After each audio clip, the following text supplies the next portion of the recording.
Je vais vous parler aujourd'hui d'un classique signé Patrick Modiano, un roman qui a été publié en 1997 et qui s'appelle Dora Bruder. Peut-être que vous le connaissez déjà. C'est un roman, ou en tout cas un livre qui est inclassable. On ne sait pas vraiment si c'est un roman, si c'est une nouvelle. En tout cas, on a l'impression d'avoir un style un peu pêle-mêle. On a plein d'extraits, des extraits d'annonces dans les journaux, des extraits de documents administratifs. Et en réalité, c'est un peu le récit d'une absence. Le récit d'une fuite, le récit d'une fugue, celle d'une jeune fille qui avait 15 ans, Dora Bruder. Et Patrick Modiano, on a l'impression que dans cet ouvrage-là, il va essayer de la saisir, d'attraper au vol cette silhouette qui s'en va.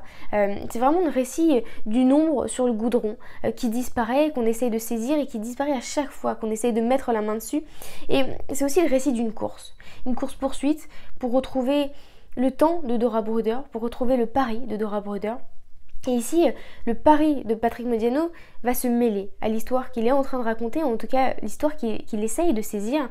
Il se rend compte que les endroits dans Paris qu'il a aimés, qu'il a foulés, sur lesquels il a joué, il a aimé, en réalité ce sont les mêmes pour Dora Bruder. Il se rend compte qu'il a partagé ces mêmes lieux dans un autre espace-temps. Et que cette réalité de Dora Bruder qui a fugué quand elle avait 15 ans, en 1941, eh bien, il peut la retrouver à travers son époque et à travers son écriture. Et ce qui est beau, c'est que c'est un vrai voyage, un voyage dans le temps, un voyage dans l'espace, un voyage dans Paris pour le lecteur. Mais c'est surtout la volonté aussi de comprendre qui était cette jeune fille, pourquoi est-ce qu'elle a fugué et comment est-ce qu'on peut perdre une trace de quelqu'un à ce point-là. Il y a vraiment que ce signalement, ou en tout cas on retrouve peu de choses, peu de gens qui l'ont connu, et on se rend compte que c'est bien plus profond que ça, et qu'au-delà de cette fugue, il y a un double départ. Le départ aussi de la déportation, puisque Dora Bruder était juive, ses deux parents étaient juifs, s'était déclarée en tant que juif à la mairie, mais n'avait pas souhaité la déclarer en tant que juive, et donc l'avait envoyée dans un internat, en pensant qu'elle serait en sécurité, et c'est toute cette histoire qui va se construire autour d'une histoire plus générale, une histoire plus globale, une histoire du monde, et c'est vraiment un double voyage en tout cas qui est très beau.